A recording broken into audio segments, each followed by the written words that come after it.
I showed up at my ex-wife's family gathering after 12 years. No one recognized me, not even my former father-in-law. Her new husband smirked and asked, "Who invited you?" I smiled and said, "If I tell you who I am, some of you might start running." The room went completely silent when chapter 1, The Stranger at the Table. 12 years is a long time, long enough for your hair to gray, for your voice to settle an octave lower, for the pain to wrinkle into quiet armor, but not long enough to forget the way they looked at me that day.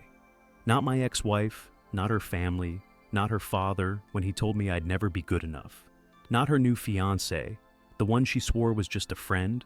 It's funny how faces stay burned in your mind, even when they try to erase you from theirs. The invitation that wasn't the gathering was supposed to be small. A summer birthday for my ex's niece, backyard catering. Nothing fancy, but I knew they'd all be there. The last time I stood among them, I left with nothing but the shirt on my back. No closure, no explanation, no voice. So when I pulled up that day, dressed in black slacks, tailored coat, trimmed beard, and quiet confidence, I didn't expect a welcome. I expected silence. I got worse. The smirk. They didn't recognize me. Not at first. Not even her father. A man who once threatened to drag me off his porch if I ever came near his daughter again. He nodded at me like I was the caterer. The cousins glanced my way, squinting like I was maybe familiar, but nothing worth investigating. And then he walked up. Her new husband collared shirt unbuttoned one too far. That same arrogant grin. The kind of man who thought charm was a weapon, not a gift. "Hey, bud," he said, wineglass in hand. "You here with someone?" I smiled. "I'm here for the family." He raised an eyebrow. "Which side?" "Don't think I've seen you before." I tilted my head. "I used to be very close to this family." The smirk deepened. "You sure you're at the right house?" "Oh, I'm exactly where I need to be." Then came the line, the one I'd waited 12 years to say. He laughed, motioned toward the crowd. "Well, who invited you?" I looked at him and smiled. "If I tell you who I am, some of you might start running." The silence that followed. Everything stopped. Forks froze mid-air. Aunt Carol stopped mid-chew. The music cut out as if the universe was leaning in to hear what would happen next. And then her voice. My ex-wife. "Wait." She stepped closer. Her eyes narrowed. "Is that?" Her face palled. The wineglass in her hand slipped and shattered at her feet. Her father, who once told me I was invisible, went quiet. And the new husband. His smirk died before the echo of my words did. I didn't come to fight. I didn't come to gloat. I came to remind them that not all ghosts stay buried. Some walk back into your life with a name you hoped you'd never hear again. Chapter 2. 12 years ago. 12 years ago, I didn't leave quietly. I was pushed with lies, whispers, and one carefully crafted accusation that shattered everything I had. It started the day after our second anniversary. My ex-wife Danielle had started acting different, texting in the bathroom, locking her phone, hiding calls behind half laughs, and it's just work. I didn't suspect anything. That was my first mistake, the collapse. It all came crashing down in one weekend. Her father, Harold, called a family meeting just like they did for birthdays or weddings. Except this time, they sat me down like I was a criminal. Danielle stood across from me, arms folded, eyes already glassy. "You need to tell them," she said. "Or I will." "Tell them what?" I asked. That's when she dropped it. "He's been controlling, possessive." I didn't want to say anything, but he scares me. Silence. Her sister gasped. Her mother looked away. Harold's jaw tightened. "I can't believe I let you marry into this family." He spat. I stood there stunned. There had never been abuse, never raised voices, never anything close. I worked long hours. I paid the bills. I loved her. But they didn't want truth. They wanted someone to blame for Danielle's wandering heart. And the texts, as I would later find out, were to her co-worker, Evan. Within 48 hours, I was served divorce papers. My name was dragged through the mud. I lost the apartment. She had it before the marriage. I lost my job. Her father made a few calls. And just like that, I was erased, disappearing. Act 1, moved 3 states away, changed my number, started over from scratch. No friends, no family, no one who believed my side of the story. But I never forgot what Danielle said that day when I begged her to tell the truth. You think they'll believe you over me? I'm their daughter, you're disposable. She wasn't wrong, so I disappeared for a while. But while they thought I vanished out of shame, I was building quietly, intentionally. 12 years later, I built a company, bought a home, reclaimed my name in an industry they never bothered to notice. But I never chased revenge. I didn't need to.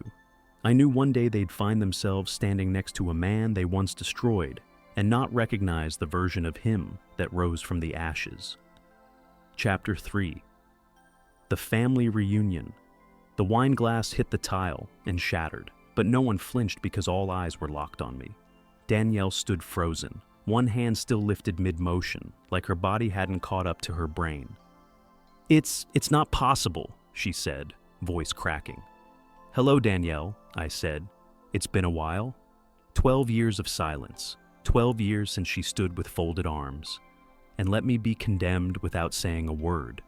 Her father, Harold, stepped forward, squinting. You're that guy? Her ex. No, I replied calmly. I'm the ex. Why are you here? Danielle asked, her voice sharp with panic. Who invited you? I smiled. Let's just say someone in your family has a better memory than you do, and they thought the truth deserved a seat at the table. The whispers begin. It started slowly. One cousin whispering to another, "That's him." I thought he moved away. Didn't she say he was abusive? The lies were resurfacing, but now under scrutiny, and Danielle knew it. Her husband, smug just minutes earlier, stepped beside her protectively. Look, I don't know what your game is. It's not a game, I interrupted. But if you want to keep playing one, let me help. I reached into my coat and pulled out a single envelope. This is a copy of the police report filed the night I left. Funny thing, it was never signed by a responding officer. That's because no call was ever made, because nothing ever happened. I passed it to Harold. His hands trembled as he took it. That can't be, he muttered. She said she lied, I said, and you believed her because it was easier than asking questions. The bombshell. I turned to Danielle's husband. And you? You're the guy after me, huh? Same haircut, same fake smile. She has a type. His face flushed. Watch it, man. I laughed softly. Don't worry.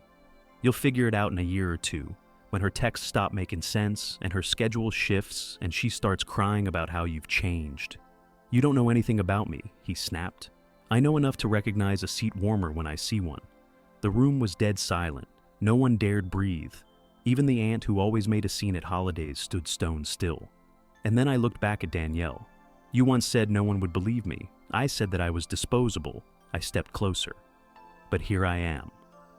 And you're the one looking for the exit. Her father finally speaks. Harold opened the envelope, read the document once, then again. His voice was low, hoarse. Why didn't I check this back then? Because you didn't want to.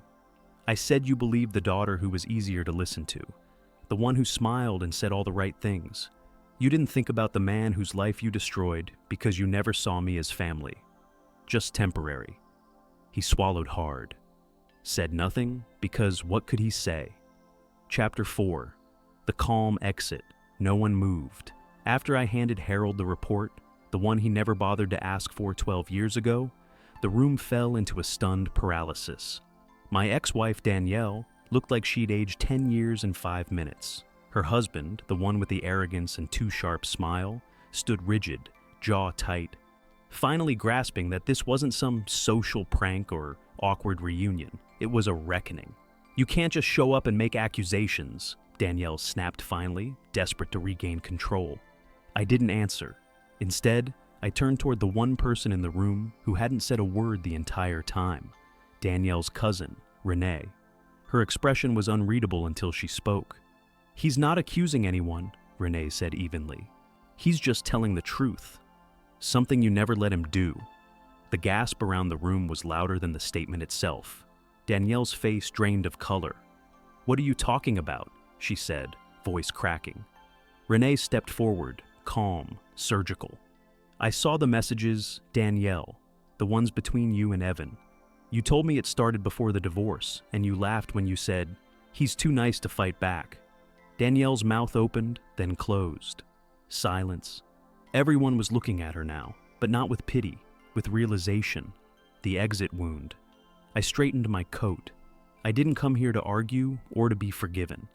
I turned back to Harold, holding his gaze. I came to show you that the man you tried to erase is still here, better, stronger, and no longer afraid of this family's silence. I looked at Danielle last. You once told me no one would believe me, that I was disposable. You were wrong. And then I walked to the door. No yelling, no final threat. Just the weight of 12 years lifted with every step. The quiet ally outside, Renee followed me down the walkway. Why now? She asked. Why come back after all this time? I looked back at the house where the noise was starting to rise again. The sound of panic, not celebration. Because someone needed to remind them that truth has a longer memory than lies. She nodded. They'll never be the same after this. They're not supposed to be. Then she smiled gently. You didn't just get your revenge. You left with your dignity. That was the plan. Final chapter, 5. 12 Thanksgivings later. 12 years, 12 dinners, 12 new seats filled by real friends, 12 holidays where the food was warm, the laughter real, and the memories unburdened. I never saw Danielle again, not in person. Anyway, word traveled, of course. Her marriage didn't last. Her husband left 6 months after the gathering. Too many questions, too many holes in the story she couldn't plug. Her father never spoke my name again. But silence in their world was louder than guilt. The letter. This Thanksgiving, I received a letter. Cream envelope, no return address, handwritten in a familiar, delicate script. I stared at it for a while before opening it. Inside, a folded note. You were right. I don't know if I ever deserved the life you gave me, but I ruined it trying to chase a version of myself that didn't exist. The family is splintered. I'm tired. I hope you found peace. You earned it, Danielle. No apology, but something quieter. A surrender. I didn't write back. Some chapters don't need to be reopened. The new table. That evening I hosted dinner just like I'd done for the past decade. My wife, the woman I met 3 years after the reunion, carved the turkey with a soft smile. Her son from a previous marriage handed me the mashed potatoes, called me dad. And my little girl, not by blood, but by bond, asked if she could make the toast this year. To people who never gave up, she said, even when they were pushed out. There were no gasps, no spilled wine, just quiet clinks of glasses and warmth. Final reflection. 12 years ago, I was erased from a table that pretended to be family, but I built a better one. One where truth, love, and second chances had a permanent seat. I didn't get revenge by screaming. I got it by surviving and thriving. And in the end, that's the kind of revenge that echoes the longest, becoming someone they can no longer reach. Was this revenge perfectly justified, or should the storm have raged harder? Drop your verdict below. I read every single one. Hit like if you crave justice and share this story with someone who needs its fire. Subscribe to Walter's story, because here, betrayals don't sleep. They hunt their owners. Every shadow hides a reckoning. Every mask breaks, and every betrayal is answered. Stay sharp, stay unbroken.